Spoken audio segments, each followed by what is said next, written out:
আল্লাহ তাআলা কিয়ামতের কঠিন ময়দানে যেদিন স্বামী স্ত্রীকে চিনবে না, স্ত্রী স্বামীকে দেখে পালিয়ে যাবে, বন্ধু বন্ধুরে চিনবে না, পীর সাহেব মুরিদরে চিনবে না, মুরিদ পীর সাহেবরে চিনবে না, দলের কর্মী তার নেতারে চিনবে না, নেতা তার কর্মীরে চিনবে না, বন্ধু বন্ধুরে দেখে পালাবে। এই কঠিন মুহূর্তে সূর্যটা মাথার কাছে চলে আসবে, জমিনটা তামার জমিন হবে, আজকের জমিনের মতো নয়।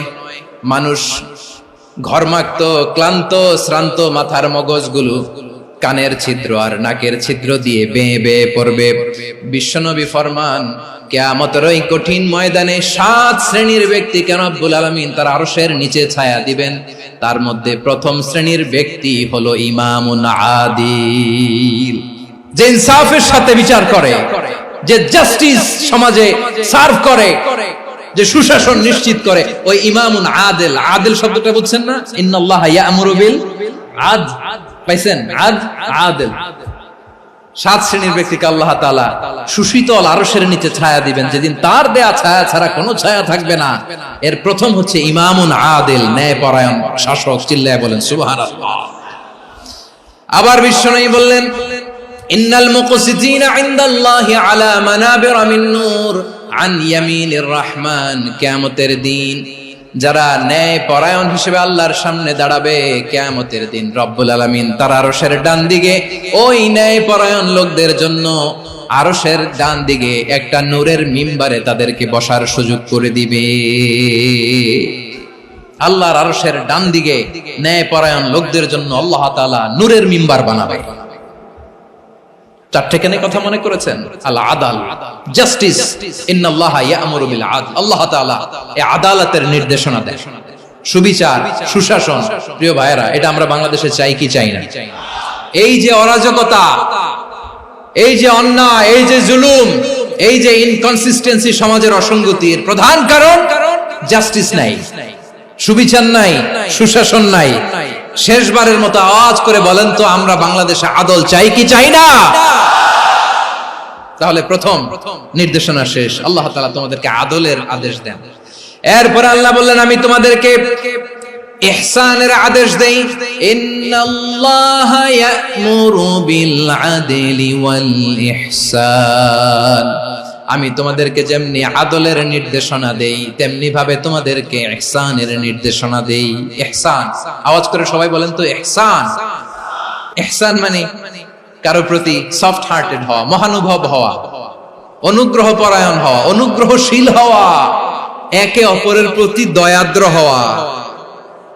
একে অপরের প্রতি দয়াদ্র, অনুগ্রহশীল হওয়া ছাড়া মানবিক সমাজ কশিন কালেও গঠন করা সম্ভব না।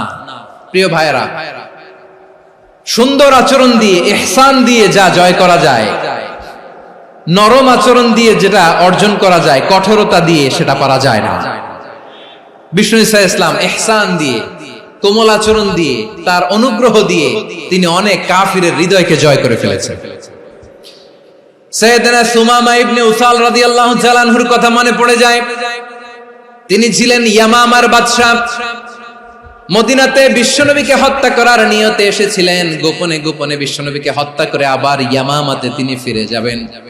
কিন্তু কি অবাক করা কাণ্ড, হত্যা করতে পারে নাই, সাহাবাদের হাতে তিনি ধরা পড়ে গেলেন।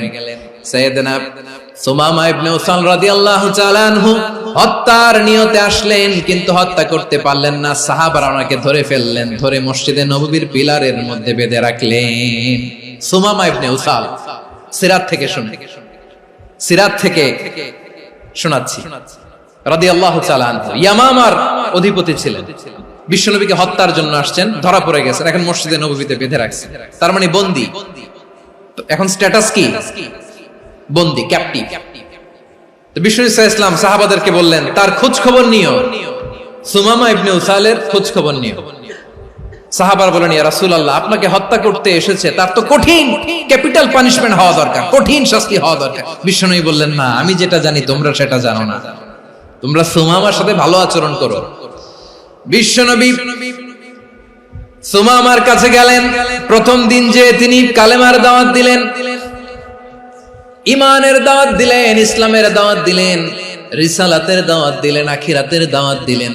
পরের দিন যে বিশ্বনবী সালাতের দাওয়াত দিলেন, যাকাতের দাওয়াত দিলেন, ইসলাম কি, কিভাবে, কেমন করে পালন করতে হয় চমৎকার আর্টিকুলেট করতে শুরু করলেন। তন্ময় হয়ে সুমামা ইবনে উসাল রাদিয়াল্লাহু তাআলা আনহু বিশ্বনবীর কথাগুলো শুনতে আরম্ভ করলো। একদিন নয়, 2 দিন নয়, টানা 3 দিন বিশ্বনবী সুমামার কাছে ইসলামকে প্রেজেন্ট করেছেন, উপস্থাপন করেছেন। আওয়াজ করে বলেন, কয় দিন? 3 দিন। 3 দিন মসজিদে নববীতে বাধা। আর সাহাবীদেরকে বললেন, তার খোঁজ খবর নিও, তোমরা যে রুটি বানাও এর মধ্যে সবচেয়ে ভালো আটার রুটিটা তারে দিও, সবচেয়ে রিফাইন্ড খেজুর, যেটা পিওর খেজুর, এটা তারে দিও। আর বিশ্বনবী নিজের উট থেকে দুধ দহন করে ওনার বাড়ির এক কর্মচারীকে বলেছেন, দুধ দহন করে সুমামার জন্য নিয়ে যেও। সুবহানাল্লাহ পড়বেন না? সবাই তো অবাক, ইয়ামামা থেকে আসছে নবীকে হত্যা করতে, বিশ্বনবী দেখে তারে জামাই আদর করে। একদিন নয়, 2 দিন নয়, টানা 3 দিন বিশ্বনবী এভাবে সুমামার কাছে যে ইসলামকে প্রেজেন্ট করতে আরম্ভ করলেন, ইসলামকে উপস্থাপন করতে শুরু করলেন। আর তাকে চমৎকার এন্টারটেইনমেন্ট, আপ্যায়ন দিতে আরম্ভ করলেন। টানা 3 দিন যখন ইসলামের দ্য বিউটিজ অফ ইসলাম, ইসলামের সুমহান বাণী, সৌন্দর্য তার কাছে উপস্থাপন শেষ, তাকে আপ্যায়ন শেষ, বিশ্বনবী বললেন সাহাবাদেরকে, যাও এবার সুমামার হাতের পায়ের রশি দুটো খুলে দাও। সাহাবারা তর্ক জুড়ে দিলেন, লা ইয়া রাসূলুল্লাহ, এমনটা করবেন না তো, ভয়ঙ্কর ভয়ঙ্কর খুনি, কি জানি কি হয়ে যায়। বিশ্বনবী বললেন, না, তার হাতে পায়ের রশিগুলো খুলে দাও। সাহাবারা বিশ্বনবীর কথা মতো তার হাতে পায়ের রশিগুলো খুলে দিল। সুমামা মুহূর্তের মধ্যে মসজিদে নববী থেকে বের হয়, ইয়ামামায় ফিরে না যে মসজিদে নববীর পাশে একটা খেজুর বাগান ছিল, সেখানে চলে গেলেন। সেখানে একটা ছোট্ট কুয়া ছিল, কুয়ার পানি দিয়ে তিনি গোসল করলেন। সুবহানাল্লাহ পড়েন। কুয়ার পানি দিয়ে গোসল করে মসজিদে নববীর সামনে এসে বিশ্বনবী এবং সাহাবাদের সামনে দাঁড়িয়ে সাব্বাবা উঁচু করে বললেন, আশহাদু আল্লা ইলাহা ইল্লাল্লাহ ওয়া আশহাদু আন্না মুহাম্মাদান আবদুহু ওয়া রাসূলুহু। আমি সাক্ষ্য দিচ্ছি আল্লাহ ছাড়া কোনো ইলাহ নাই, আর মুহাম্মদ আল্লাহ তাআলার প্রেরিত বান্দা এবং রাসূল। প্রিয় ভাইরা, ইহসান দিয়ে যা জয় করা যায়, কঠোরতা দিয়ে সেটা কঠিনকালেও জয় করা যায় না। আওয়াজ করে বলেন, ঠিক কি না? এবার সুমামা দাঁড়িয়ে বলে, ওগো নবী, আমি তো কালিমা পড়ে মুসলমান হয়ে গেলাম, এবার শোনেন, এই মুহূর্তের আগে আপনার চেহারার চাইতে নিকৃষ্ট কোনো চেহারা আমার কাছে ছিল না, কিন্তু শাহাদা পাঠ করার পরে আপনার চেহারার চাইতে উত্তম শ্রেষ্ঠ কোনো চেহারা আমার কাছে আর নাই।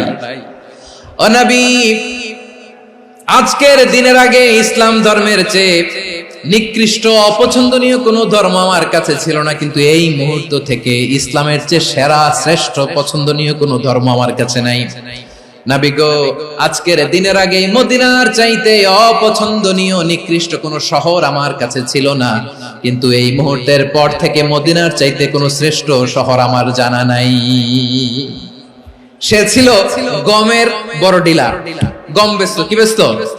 তার গম কিনে মক্কার লোকেরা রুটি খাইতো। সে ঘোষণা দিল, আজকে থেকে মক্কাবাসীদের জন্য সব গম আমি হারাম করে দিলাম, মক্কাবাসী এখন না খেয়ে মরে। সুবহানাল্লাহ পড়বেন না?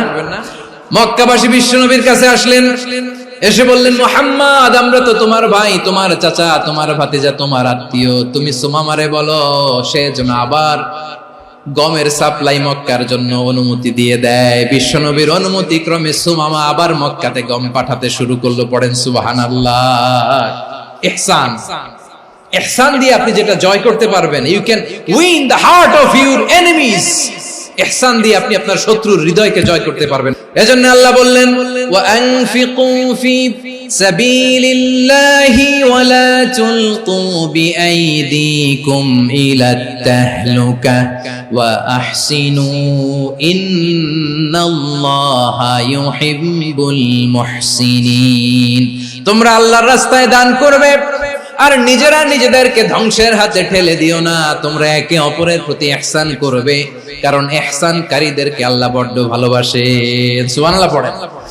আবার সূরা রহমানে আল্লাহ বললেন, হাল জাযাউল ইহসানি ইল্লাল ইহসান فبأي آلاء সবাই পড়েন فبأي آلاء ربكما تكذبان ইহসানের প্রতিদান হিসেবে ইহসানি হয়। বিশ্বনবী সুমামার প্রতি যেমন ইহসান করেছেন, সুমামাও ঠিক তেমন ইহসান ফিরিয়ে দিয়েছে। ঠিক কিনা বলেন? তাহলে এক নম্বরে হচ্ছে আদল, ন্যায় বিচার। দুই নম্বরে সবাই বলেন ইহসান, সদাচরণ। ইহসান দুই ধরনের প্রিয় ভাইরা, ইহসান ফিল ইবাদা, ইহসান ফিল মুআমালা। ইহসান ফিল ইবাদা হচ্ছে একাগ্র অনুভবে ইবাদতে ডুব দেওয়া, এর নাম ইবাদতের ইহসান। সুবহানাল্লাহ পড়ুন। বিশ্বনবী বলেন ইহসান মানে কি জানো নাকি? হাদিসে জিবরিলে সাইয়েদনা জিবরিল আলাইহিস সালাম বিশ্বনবীকে বললেন আখবিরনি আনিল ইহসান। নবী আমাদেরকে বলেন ইহসান মানে কি? বিশ্বনবী বললেন আনতা আবুদাল্লাহা কাআন্নাকা তারাহু ফাইন লাম তাকুন তারাহু ফাইন্নাহু ইয়ারাক। ইহসান মানে হলো এমন ভাবে তুমি আল্লাহর সামনে নিজেকে উজাড় করে ইবাদত করবে, তুমি ভাববে তুমি আল্লাহকে দেখতে পাচ্ছ।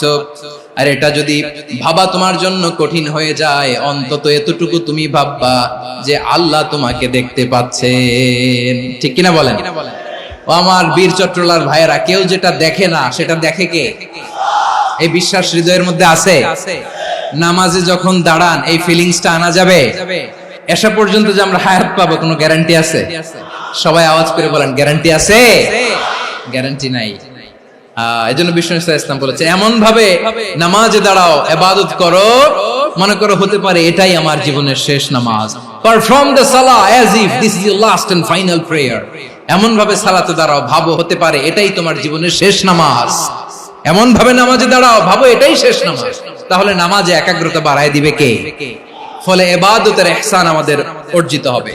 আর মুআমালাতে ইহসান হলো, বিশ্বনবী বলেন ইন্নাল্লাহা তাবারাকা ওয়া তাআলা كتب الإحسان على كل شيء فإذا قتلتم فأحسنوا القتلة وإذا ذبحتم فأحسنوا الذبح وليحد أحدكم شفرته وليرح ذبيحته।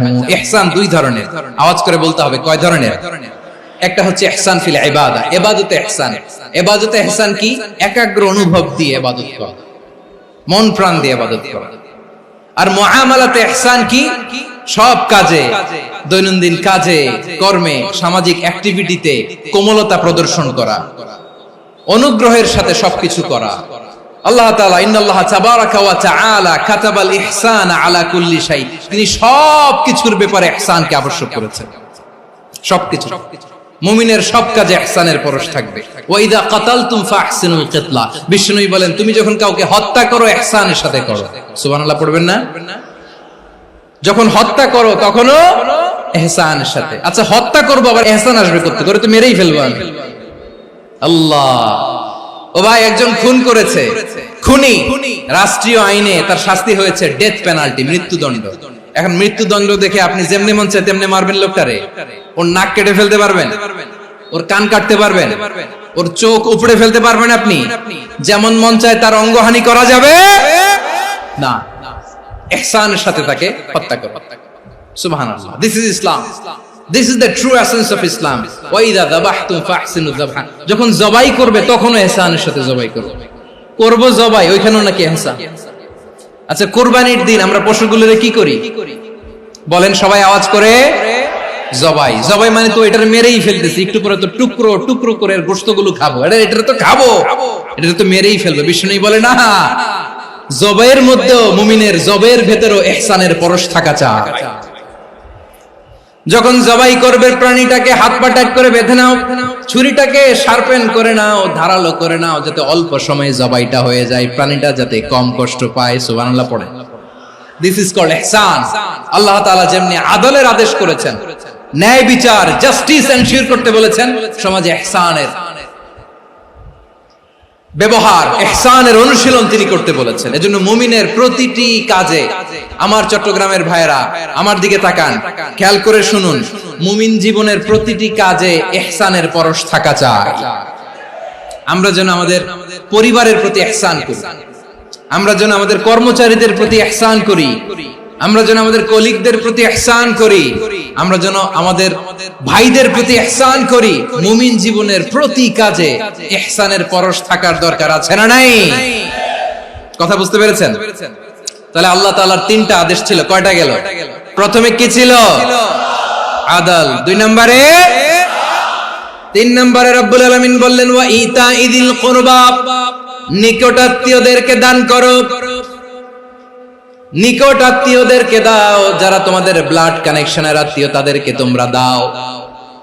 এখানে জেনারেলি বললেন দাও, কি দিব সেটা তিনি এখানে বলেন নাই, সেটা তিনি সূরাতুল ইসরার মধ্যে বলেছেন। আল্লাহ বলেন ওয়া আতিযাল কুরবা হাক্কাহ, নিকটাত্মীয়দেরকে তাদের অধিকার, তাদের প্রাপ্য তোমরা বুঝিয়ে দাও।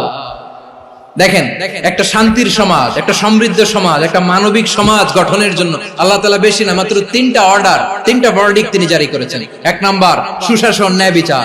2 নাম্বার ইহসান। 3 নাম্বার নিকটাত্মীয়, যারা কাছে তোমার ভেরি ক্লোজ রিলেশনশিপে আছে তাদেরকে দাও। দাও, দিলে বাড়িয়ে দেয় কে? অনেকে দিতে চায় না, কৃপণতা করে। দিলে বাড়ায় দেয় কে? ও মিয়া, মদিনার মধ্যে সবচাইতে গরিব সাহাবী ছিল বেলাল রাদিয়াল্লাহু তাআলা আনহু। ওনার এন্টায়ার অ্যাসেট, সম্পদের পরিমাণ কতদূর জানেন? একটা লুঙ্গি।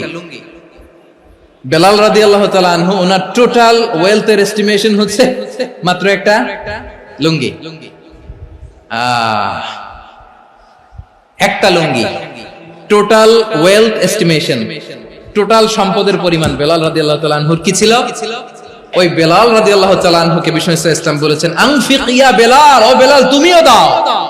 ওয়ালা তাখশা মিন যিল আরশি ইখলালা, আরশের অধিপতির তো কোনো ঘাটতি নাই, তুমি দিলে ওই আল্লাহ তোমারে বাড়ায় দিবে। এজন্য আমার প্রিয় ভাইয়েরা, দিলে কমে না, দিলে বাড়ে। অনেকে ধরে রাখে, নতুন কিছু নিতে পারে না, হাত দিয়ে যেটা ধরে রেখেছেন এটা দিয়ে দেন, বড় একটা ধরার সুযোগ পাবেন। জোরে বলেন ঠিক কিনা? রব্বুল আলামিন বললেন 3 নাম্বার আদেশ হলো তোমাদের প্রতি সমাজটারে কেমন করে মানবিক সমাজ, সুন্দর সমাজ গড়বা। 3 নাম্বার আদেশ হলো ওয়া আতিদাল কুরবা হাক্কা, নিকটাত্মীয়দেরকে তাদের প্রাপ্য বুঝিয়ে দাও। এই নিকটাত্মীয়দেরকে তাদের অধিকার বুঝিয়ে দেওয়া, প্রাপ্য বুঝিয়ে দেওয়াতে আমাদের গাফলতি আছে না নাই? অনেকে দেখবেন অনেক আল্লাহওয়ালা তাহাজ্জুদ গুজার, সেজদা দিতে দিতে কপালে কালো দাগ ফেলে দিছে, সে তার বোনের হকটা আদায় করে নাই, আছে না নাই? অনেক বড় হাজী সাহেব, বিশাল লম্বা দাড়ি, ছেলেরে সব দিয়ে দিছে, মেয়েরে কিছু দেয় নাই, মেয়ের হক আদায় করে নাই, আছে না নাই? এই হাজী সাহেবেরা, এই আল্লাহওয়ালারা কিয়ামতের ময়দানে আটকে যাবে। আপনি অন্যের অধিকার নষ্ট করেছেন, তাদের রাইটস কে ভায়োলেট করেছেন। এজন্য আল্লাহ তাআলা বলেন, কারো অধিকার যদি কেউ নষ্ট করে, ওই সমাজটা মানবিক সমাজ কঠিন কালেও হতে পারে না। এজন্য 3 নম্বর আল্লাহ বললেন ওয়া ইতাইদিল কুরবা, নিকটাত্মীয়দেরকে দাও। কি দিবা? তাদের অধিকার দিয়ে দাও। বোনের অধিকার বুঝিয়ে দাও, মেয়ের অধিকার বুঝিয়ে দাও, ফুফুর অধিকার বুঝিয়ে দাও। দেখবেন অনেক মায়েরা ছেলের পাতে মুরগির রান দেয়, মেয়ের পাতে দেয় মুরগির ঠ্যাং। তো মেয়ের কি মুরগির রান খেতে মনে চায় না? মনে চায় না? এমনটা করা যাবে না। নিকটাত্মীয়দেরকে অধিকার দিয়ে দাও, নিকটাত্মীয়ের সাথে সুসম্পর্ক রাখো। আদেশটা কার? এজন্য প্রিয় ভাইয়েরা, জীবনে যদি বারাকা অর্জন করতে চান, নিকটাত্মীয়দের সাথে সুসম্পর্ক রাখতে হবে, তাদের জন্য উপহার পাঠাতে হবে। বিশ্বনবী বলেন লা ইয়াদখুলুল জান্নাতা কাতে, যে ব্যক্তি আত্মীয়তার সম্পর্ককে ছিন্ন করে দেয়, সে কঠিন কালেও আল্লাহর জান্নাতে ঢুকবে না। আপনি কি এটারে সহজ হাদিস মনে করছেন? এটা সহজ কথা? আপনি ভাবছেন আপনার নামাজ আপনারে বাঁচাতে পারবে, আপনার রোজা বাঁচাতে পারবে, আপনার তাহাজ্জুদ আপনারে বাঁচাতে পারবে? অধিকার নষ্ট করলে কিছুই আপনারে বাঁচাতে পারবে না। এজন্য নিকট আত্মীয়দেরকে দিতে হবে বেশি বেশি। বিশ্বনবী বলেন ইন্না সাদাকাতা আলাল মিসকিনি সাদাকা ওয়া আলা যির রাহিমি ইসনাতান সাদাকাতুন ওয়া সিলা। মিসকিন রে দান করলে শুধু দানের সওয়াব হয়, নিকট আত্মীয়কে দান করলে 2টার সওয়াব হয়, সাদাকার সওয়াব হয়, আবার আত্মীয়তার বন্ধন অটুট রাখার সওয়াব হয়ে যায়। আবার বিশ্বনবী বললেন মান সাররাহু আইয়ুবসাতা লাহু ফি রিজকিহি ওয়া ইউনসা লাহু ফি আসারিহি ফালইয়াসিল রাহিমা। যে ব্যক্তি তার রিজিকের প্রশস্ততা চায় আর হায়াতে বরকত চায়, সে যেন তার আত্মীয়ের সাথে সুসম্পর্ক রাখে। আমার প্রিয় চট্টলার ভাইয়েরা, আমাদের রিজিক বাড়ুক, এটা আমরা চাই কি চাই না? সবাই চান?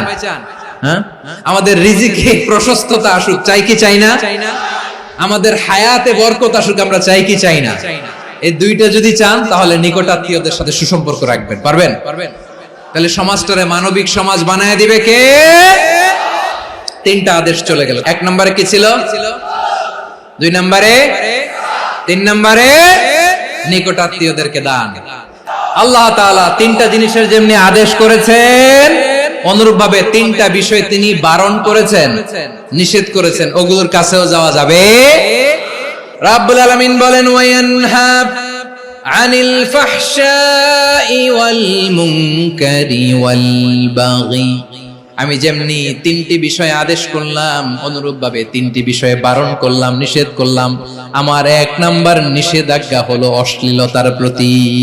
ফাহশা, ওয়ায়ানহা আনিল ফাহশা, আল্লাহ তাআলা অশ্লীলতাকে নিষেধ করেছেন। কোন জিনিসকে? সবাই বলুন, কোন জিনিসকে? যত ধরনের, যত টাইপের, যত ক্যাটাগরির অশ্লীলতা হতে পারে, সব অশ্লীলতাকে হারাম করেছেন কে? ফাহশা মানে কি? কথায়, কাজে, আচরণে, কমেন্ট, ফেসবুকের কমেন্টসে যত ধরনের নোংরামো আছে, যত ধরনের অশ্লীলতা আছে, এটাকে আরবিতে বলে ফাহশা। রাব্বুল আলামিন বলেন, কুল ইন্নামা হারামা রাব্বিয়াল ফাওয়াহিশা মা যাহারা মিনহা ওয়া মা বাতান। ও নবী, আপনি বলে দেন, আমার রব প্রকাশ্য, অপ্রকাশ্য, স্পষ্ট কিংবা অস্পষ্ট, দৃশ্যমান কিংবা অদৃশ্যমান সব অশ্লীলতাকে হারাম করেছেন। সব ধরনের অশ্লীলতা হারাম। আল্লাহ তাআলা আমাদেরকে অশ্লীলতা থেকে বাঁচান। এবার বলেন, আমাদের সমাজে অশ্লীলতা আছে না নাই? অশ্লীলতা নানা ভাবে, নানা নামে, নানা মোড়কে আমাদের সমাজে আছে না নাই? সংস্কৃতির নামে, ফ্যাশনের নামে, বিনোদনের নামে, উপন্যাসের নামে, কনসার্টের নামে অশ্লীলতা আছে না নাই? আপনি দেখেছেন কনসার্টগুলোর অবস্থা? আমাদের তরুণ তরুণীরা, আমাদের যুবক যুবতীরা, আমাদের জেনজিরা, কি অবস্থা ওইখানে? কনসার্টের নামে অশ্লীলতা আছে না নাই? ছেলে মেয়ে একে অপরকে জড়ায় ধরতেছে, একে অপরকে চুমু খাচ্ছে, প্রকাশ্যে, দিবালোকে, গণমানুষের সামনে। আল্লাহ তাআলা এই অশ্লীলতা থেকে আমাদেরকে বেঁচে থাকতে বলেছেন। রূপালী জগতের নামে অশ্লীলতা আছে না নাই? এই টার্মটা আপনারা জানেন না? রূপালী জগৎ কি জগৎ? আসলে কি রূপালী জগৎ না অন্ধকার জগৎ? আমার বোনেরা, আপনাদেরকে যে কি বলে তারা বুঝায়, রূপালী জগৎ শুনেই আপনি ভরকে যাবেন না। রূপালী জগতে যে নারী যত বেশি উলঙ্গ, সে নাকি তত বেশি সাহসী। জানেন? বলে এটা একটা সাহসী নারী, খুব সাহসী পদক্ষেপ তার। যত বেশি শরীর থেকে কাপড় নামাতে পারবে, যত বেশি বস্ত্রহীন হয়ে নিজেকে প্রেজেন্ট করতে পারবে, সে নাকি তত বেশি সাহসী। আমার চট্টলার ভাইয়েরা, শয়তানের প্রথমে এজেন্ডা ছিল বনি আদমকে বস্ত্রহীন করা। সে আদম এবং হাওয়া আলাইহিস সালামকে নিষিদ্ধ গাছের ফল খাইয়ে তাদেরকে বস্ত্রহীন করেছে। এই জামিনেও সে আমাদেরকে বস্ত্রহীন করতে চাইবে। এই রূপালী জগতের নামে তারা এটা করে। আমার প্রিয় বোনেরা, আপনি জানেন না আপনার দাম কত? ওরা আপনাদেরকে বিজ্ঞাপনের সস্তা পণ্য বানাতে চায়। ওরা আপনাদেরকে ওদের ভোগের লিপসার টুলস বানাতে চায়। ওরা আপনাদেরকে দিয়ে ওদের খায়েশ পূরণ করতে চায়। এটা আপনাদের জন্য মোটেও ডিগনিটি নয়, এটা আপনাদের জন্য সম্মান নয়। আপনার সম্মান শালীনতায়, আপনার সম্মান হেজাবে, আপনার সম্মান ভদ্রতায়, আপনার সম্মান আপনার ডিসেন্ট পোশাকে। পোশাক বলে দেয় এই নারীটা ভদ্র না অভদ্র। পোশাক বলে দেয় এই মেয়েটা কোন ঘরের মেয়ে। আপনি জানেন না? আপনারা সস্তা পণ্য বানায়, ভোগের পণ্য, বিলবোর্ডে আপনাকে উলঙ্গ করে উপস্থাপন করে। এই অশ্লীলতার সাথে ইসলামের কোন সম্পর্ক। এজন্য আল্লাহ বলেন, আমি অশ্লীলতাকে হারাম করেছি। অশ্লীলতাকে হারাম করার প্রথম কারণ হলো এর মাধ্যমে মানবতাকে অপমানিত করা হয়। কারণ মানুষের সম্মান মানুষের পোশাকে। মানুষ যখন পোশাকহীন হয়ে যায়, বস্ত্রহীন হয়ে যায়, তার সম্মান কমে যায়। ঠিক কিনা? অশ্লীলতাকে হারাম করার প্রথম কারণ হচ্ছে মানুষ মানুষকে অপমান করে। একটা নারী, সে তো সম্মানিত, নারী যে কত সম্মানিত নারীর এটা বুঝেই নাই। বিশ্বনবী বলেন আদ-দুনিয়া কুল্লুহা মাতা ওয়া খায়রু মাতা'আদ দুনিয়া আল মারআতুস সালিহা। আমার বোনেরা, 5টা প্যান্ডেলে আপনারা এলইডিতে আমার আলোচনা শুনছেন, আমি জানি। আপনাদের এই গর্ভ যে কত দামি আপনি জানেন না। আপনার পেট থেকেই আসবে আগামী দিনের সালাহুদ্দিন আল আইয়ুবী, আপনার পেট থেকেই আসবে অনাগত দিনের ইমাম মাহদী আল মুনতাযর, আপনার পেট থেকেই আসবে অনাগত দিনের ফয়সাল, ওয়াসিম, মুগ্ধ, আবু সাইদের মতো বীর যোদ্ধা। আমার প্রিয় বোনেরা, আমার প্রিয় বোনেরা, বিশ্বনবীর কথার ওজন খেয়াল করেন। আদ-দুনিয়া কুল্লুহা মাতা ওয়া খায়রু মাতা'আদ দুনিয়া আল মারআতুস সালিহা। দুনিয়ার সবকিছুই অ্যাসেট, এর মধ্যে সবচেয়ে দামি অ্যাসেট নেককার নারী। আপনার গর্ভ যে কত দামি আপনি জানেন না। নিজের সময়টাকে কাজে লাগান, কোরআন পড়েন, সুন্নাহ পড়েন। আপনার অনেক দায়িত্ব ঘরে। You are the MD of your family. একটা family it's a very big institution. পরিবার একটা অনেক বড় প্রতিষ্ঠান, and you are the MD of your institution. আপনি এই পরিবারের MD, managing director of your family. এখানে আপনার কত দায়িত্ব। আপনি ছেলে মেয়েদেরকে তারবিয়া করবেন, আপনি আপনার স্বামীর জন্য ঘরটারে জান্নাতের নীর বানাবেন, আপনার জন্য জান্নাতের ডুপ্লেক্স বাড়ি ওইখানে তৈরি করে রাখবে কে? আপনি যে কত দামি আপনি জানেন না। নারীদেরকে আল্লাহ বানিয়েছেন উচ্চতর করে, নিম্নতর নয়। নারীদেরকে ছোট্ট জিনিস দিলে এটারে বড় করে দেয়। নারীদেরকে ভ্রূণ দিলে, শুক্রাণু দিলে নারী এটারে বাচ্চা হিসেবে উপহার দেয়, ঠিক কিনা? বিয়ের মাধ্যমে স্বামী যখন তার শুক্রাণু তার স্ত্রীকে উপহার দেয়, স্ত্রী রিটার্নে কি উপহার দেয়? ফুল ফর্ম বেবি, মানব সন্তান। দেখছেন, আপনি দিলেন একটুকুনি, দিছে বিশাল। আপনি যদি নারীকে বাজার এনে দেন, নারী এটাকে সুস্বাদু খাবারে রূপান্তর করে দেয়। আপনি তাকে একটা মুচকি হাসি দিয়ে দেন, সে তার কলিজা দিয়ে দেয়। কিন্তু যদি আপনি তার মনে কষ্ট দেন, সে আপনার জীবনকে জাহান্নাম বানায়া দেন।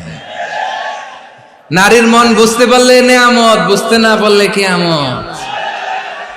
আমার প্রিয় বোনেরা, আপনি যে কত দামি আপনি জানেন না, অনেক দামি আপনি। আপনাদেরকে যেন ভোগের সস্তা পণ্য বানাতে না পারে, আপনাদেরকে সচেতন থাকতে হবে। তাহলে কেন আল্লাহ তাআলা এই ফাহশা, অশ্লীলতাকে হারাম করলেন? 1 নাম্বার, এতে হিউম্যান ডিগনিটি কমে। 2 নাম্বার, এতে মানুষের অধিকার নষ্ট হয়। আপনি বিয়ে করেছেন, এরে পরকিয়া করেন, ওর সাথে এরকম আছে না নাই? স্ত্রীর অধিকার নষ্ট করেছেন। আপনি বিবাহ সম্পর্কে আবদ্ধ হয়েছেন তার সাথে, আপনি পরকিয়া করেন ওই ছেলের সাথে, আপনি আপনার হাজবেন্ডের সাথে বিট্রে করেছেন। এজন্য আল্লাহ অশ্লীলতাকে হারাম করেছেন। অশ্লীলতাকে হারাম করার আরেকটা কারণ হচ্ছে আল্লাহ তাআলা এই হিউম্যান জেনারেশনকে, এটাকে প্রিজার্ভ করতে চায়।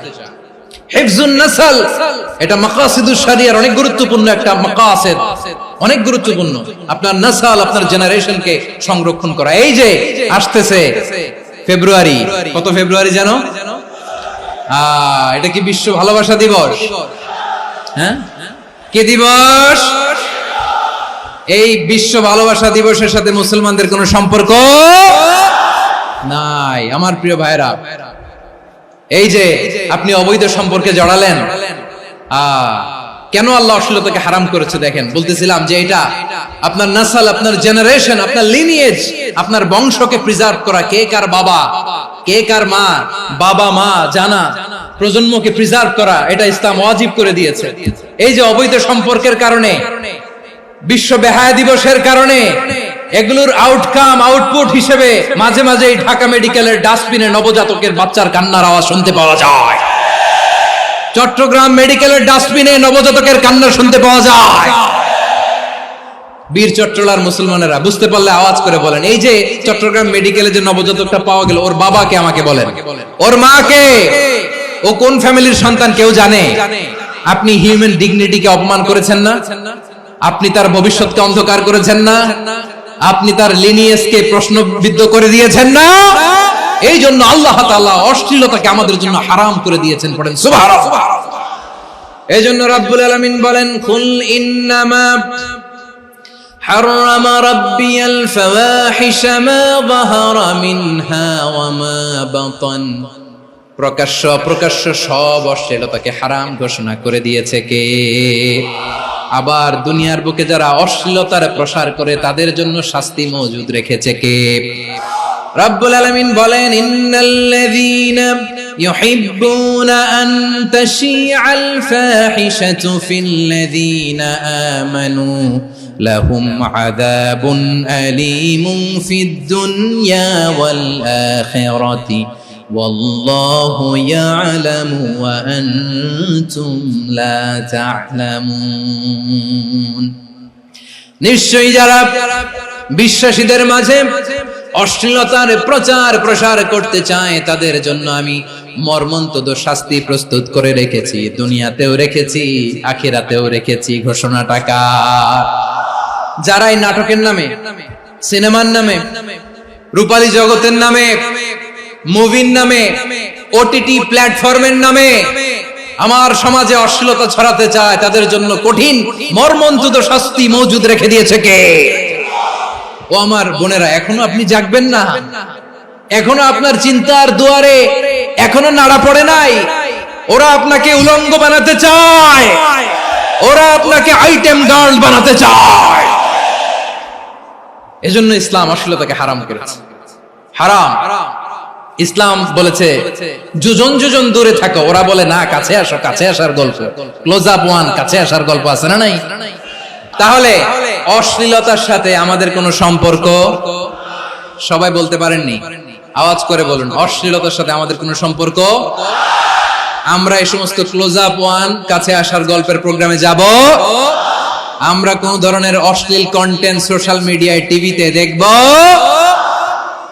কি যুগ যে আমরা কাটাচ্ছি আপনি কল্পনা করতে পারবেন না। পর্ন ইন্ডাস্ট্রি, নারী পুরুষের বস্ত্রহীন যুগল দৃশ্য, এটাকে দিয়ে ওরা কোটি ডলারের ইন্ডাস্ট্রি বানিয়েছে। পুরো মানব ইতিহাসে এরকম জঘন্য সময় মানব ইতিহাস পার করে নাই। পর্ন এটা ইন্ডাস্ট্রি হয়ে গেছে। আমাদের এই যুবকগুলো, জেনজিগুলো, ওদের চরিত্র বাঁচাবে কি করে? কেমন করে হেফাজত করবে ওদের এই মূল্যবান চরিত্র? আমার প্রিয় ভাইরা, এই অশ্লীলতার দ্য লেটেস্ট ভার্সন হচ্ছে LGBTQ,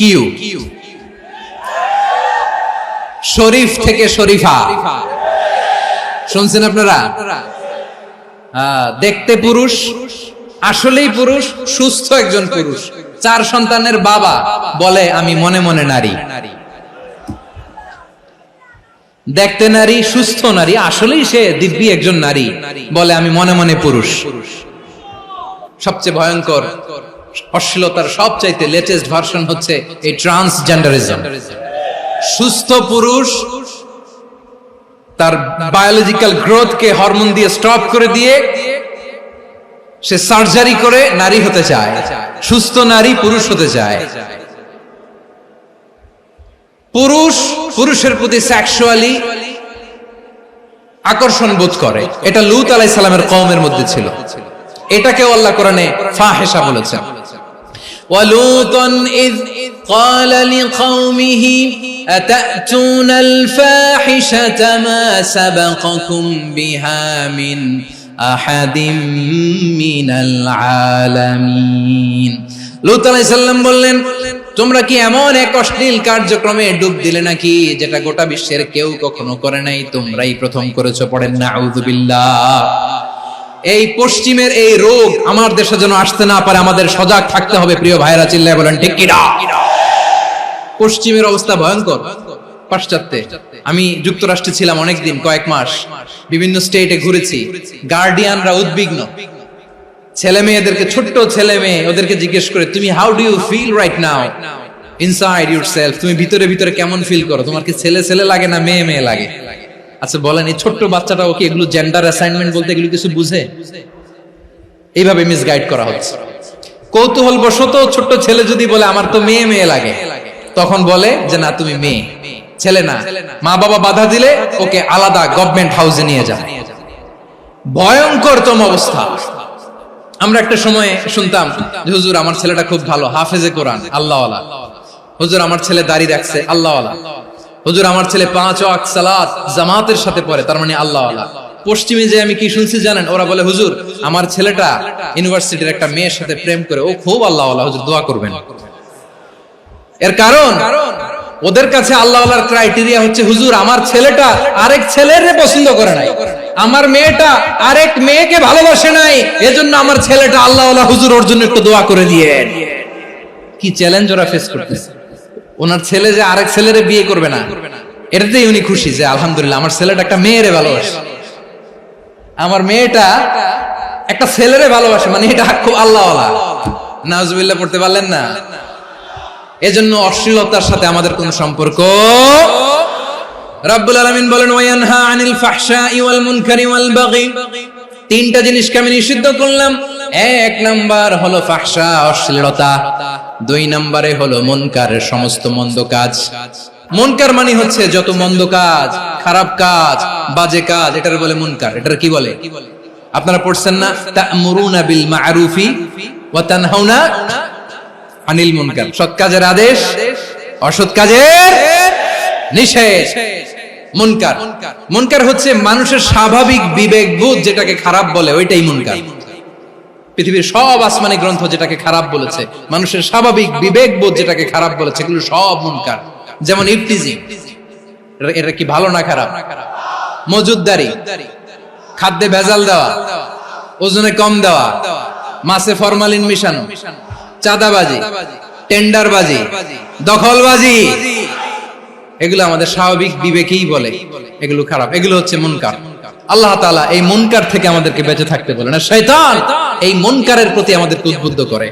আল্লাহ তাআলা বললেন, ইয়া আইয়ুহাল্লাযীনা আমানু লা তাত্তাবিউ খুতুওয়াতিশ শাইতান ওয়া মান ইয়াত্তাবি' খুতুওয়াতিশ শাইতানি ফাইন্নাহু ইয়া'মুরু বিল ফাহশাই ওয়াল মুনকার।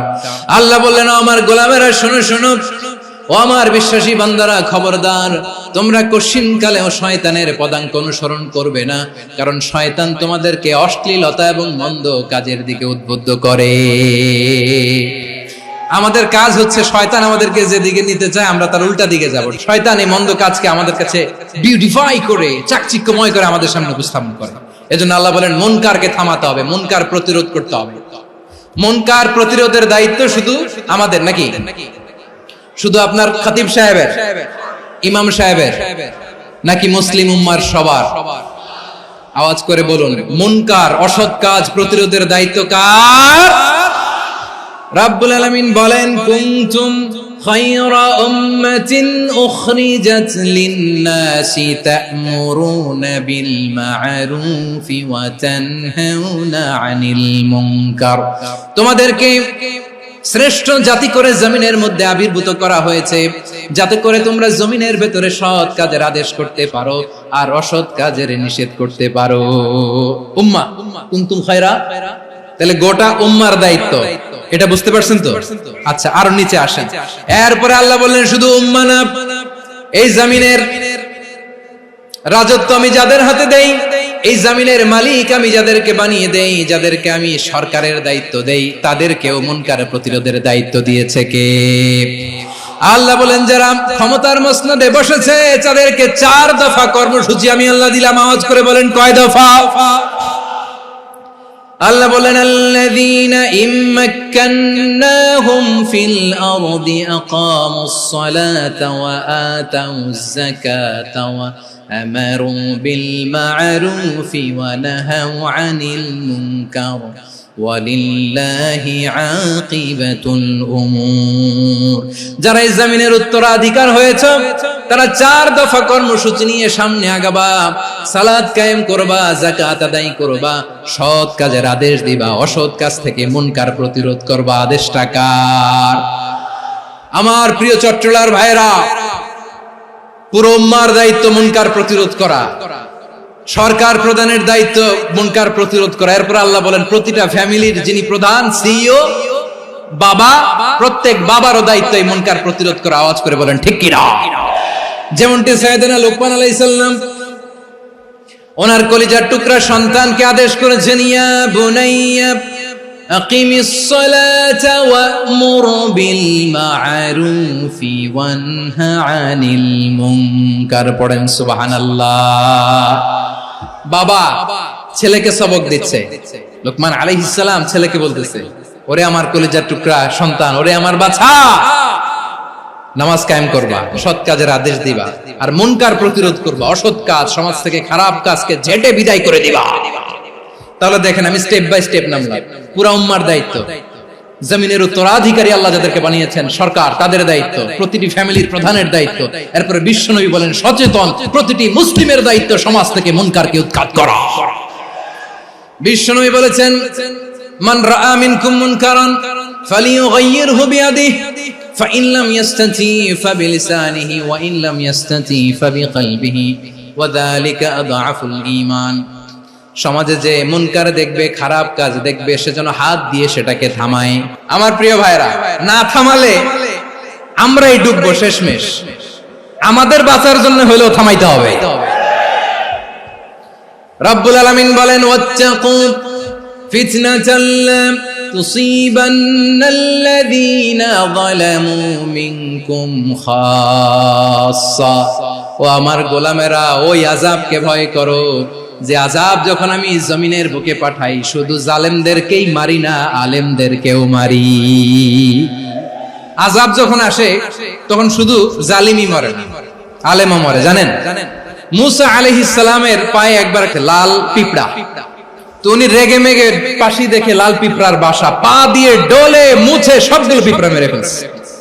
এই ঘটনাটা আল্লাহ ঘটিয়েছেন এজন্য মুসা আলাইহিস সালাম ছিলেন কালিমুল্লাহ, সরাসরি আল্লাহর সাথে কথা বলতেন। তিনি আল্লাহকে জিজ্ঞেস করেছিলেন, আল্লাহ তুমি যখন কোন জনপদে আযাব পাঠাও, শাস্তি দাও, ওখানকার শুধু জালেমরাই তো মরে না, ভালো মানুষগুলোও মরে, তো আযাব দিবা মুশরিকদের উপর দিবা, অবাধ্যদের উপর দিবা, ভালো মানুষগুলোরে মারো কেন? আল্লাহ বললেন, মুসা তোমার যে কামড় দিছিল পায়ের মধ্যে পিঁপড়া, কয়টা পিঁপড়া? একটা পিঁপড়া, তো সবগুলারে মারলা কেন? রেগে মেগে পুরো পিঁপড়ার বাসা ভেঙে ম্যাসাকার করলা কেন? আমি যখন অ্যাকশনে যাই, আমি যখন শাস্তি দেই, তখন এত বাস বিচার করা হয় না, বাস বিচার করা যায় না। যখন অ্যাকশনে যাওয়া হয়, ওইটা ডাইরেক্ট অ্যাকশন হয়ে যায়। চিল্লায় বলো ঠিক কি না?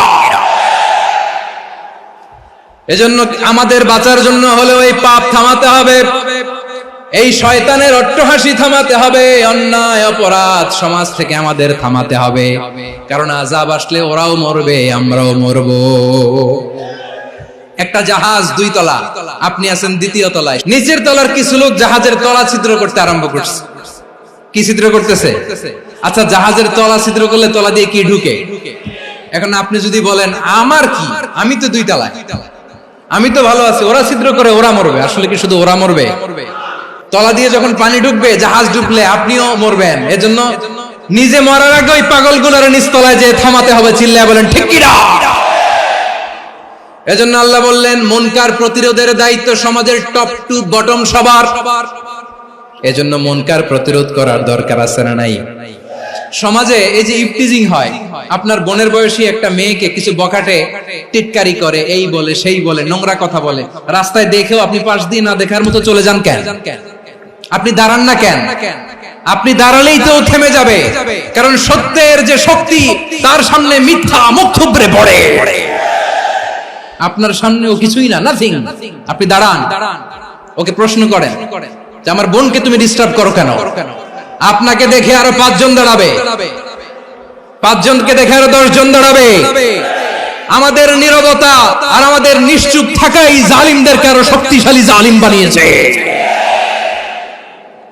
এজন্য মুনকার প্রতিরোধের দায়িত্ব আমাদের সবার। টেন্ডারবাজি, চাঁদাবাজি, দুর্নীতি, অপরাধ, দখলদারিত্ব, মজুদদারি, এগুলো সবকিছু একসাথে প্রতিরোধ করতে হবে। ঠিক কিনা বলেন? একটা মানবিক সমাজ যদি চাই, প্রতিরোধ করতে হবে। প্রিয় ভাইয়েরা, আল্লাহর শপথ নিয়ে বলি, এই নাসিহাত গুলো সবার জন্য, সব দলের জন্য, সব মতের মানুষের জন্য। আমরা কোন দলের প্রতি মানুষকে ডাকি না, আমরা ডাকি ইসলামের দিকে। সব দলের, সব মতের, সব মানুষদেরকে আমরা আহ্বান জানাই, আসুন আমরা একটা সুন্দর সমাজ বিনির্মাণ করি। এই যে নতুন বাংলাদেশের এক সুযোগ এসেছে, আর জীবনে হয়তো আসবে না, সামনের 100 বছরে এই সময় আসবে না। আসুন দেশটাকে আমরা সাজাই, আসুন আমরা দুর্নীতি বন্ধ করি, আসুন আমরা চাঁদাবাজি বন্ধ করি, আসুন আমরা দখলদারিত্ব বন্ধ করি, আসুন আমরা এক দল আরেক দলকে নিশ্চিহ্ন করার যে রাজনীতি, এটা বন্ধ করি। সব দলের প্রতি আমার আহ্বান, আমরা চাঁদাবাজ মুক্ত বাংলাদেশ চাই, জুলুম মুক্ত বাংলাদেশ চাই, ফ্যাসিজম মুক্ত বাংলাদেশ চাই, গুণ খুন খারাপি মুক্ত বাংলাদেশ চাই, আমরা নতুন ভোরের বাংলাদেশ চাই। ওই বাংলাদেশ পাওয়ার জন্য মুনকার প্রতিরোধে, অন্যায় প্রতিরোধে যদি বাঘের বাচ্চার মতো, আবু সাইদের মতো দুই হাত উঁচু করে বুককে টান টান করে প্রসারিত করে দাঁড়াতে হয়, রাজি আছো মুসলমান?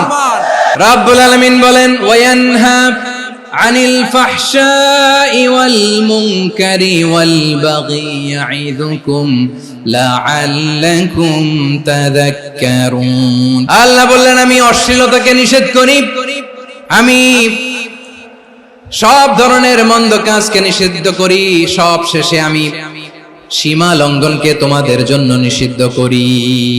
নিষিদ্ধ করেছেন কয়টা জিনিস? 1 নম্বরে অশ্লীলতা, 2 নম্বরে মুনকার তথা সব মন্দ কাজ, 3 নম্বরে আল বাগি সীমা লঙ্ঘন, ক্রসিং দ্য লিমিট। সীমা লঙ্ঘন করা ভালো না। We all should know our limits. চিল্লায় বলেন ঠিক কিনা?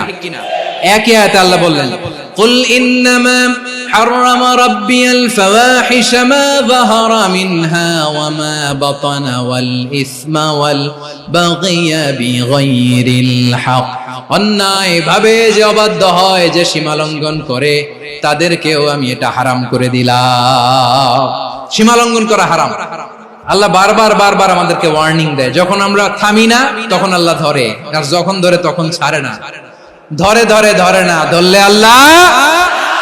ফেরাউনকে কিন্তু হুট করে ধরে নাই, আপনারা জানেন 9 বার ওয়ার্নিং দিয়েছে। ফেরাউনকে আল্লাহ তাআলা ওয়ার্নিং দিয়েছিল কয়বার? রাব্বুল আলামিন বলেন, ওয়ালাকাদ আতাইনা মূসা 9 আয়াতিন বাইয়িনাত। 9টা মুআজিজা দেখিয়েছি, 1 2 3 বারবার এইভাবে রিমাইন্ডার, ওইভাবে রিমাইন্ডার, এইভাবে নসিহত, ওইভাবে দাওয়া। ফাকুলা লাহু কাওলান লাইয়িনা, নরম করে বলো, সফট করে বলো, যত ওয়ে হতে পারে দাওয়া মেথডোলজি। মুসা আলাইহিস সালামের সব অ্যাপ্লাই শেষ, 10ম বারে যে আল্লাহ ধরছে। 10ম বারে যে ধরেছে। এজন্য আল্লাহ বলেন, আমি সীমা লঙ্ঘনকে পছন্দ করি না। কোরআনের অন্য আয়াতে বাগীকে বলা হয়েছে আল ইতিদা। সীমা লঙ্ঘন যারা করে তাদেরকে আল্লাহ বলেছেন মুতাদিন। ওয়াকাতিলু ফি সাবিলিল্লাহিল্লাযীনা ইউকাতিলুনাকুম ওয়া লা তা'তাদু ইন্নাল্লাহা লা ইউহিব্বুল মুতাদিন। আমি সীমা লঙ্ঘনকারীদেরকে কোশ্চিনকালেও পছন্দ করি না। আমরা যেন সীমা লঙ্ঘন না করি, রাজি আছেন তো?